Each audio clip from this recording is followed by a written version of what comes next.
It really is very simple to find out what your studies are on assignments.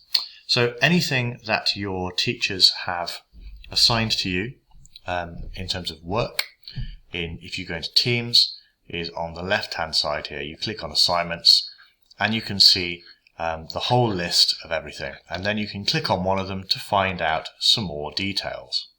And when you do that, you will see this page, and in this case you just click on the OneNote file here.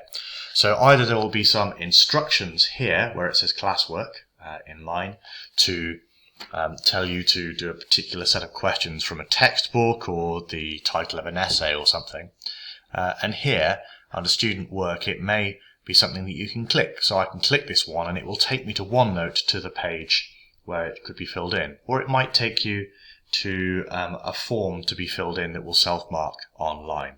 Either way, the instructions will make it clear.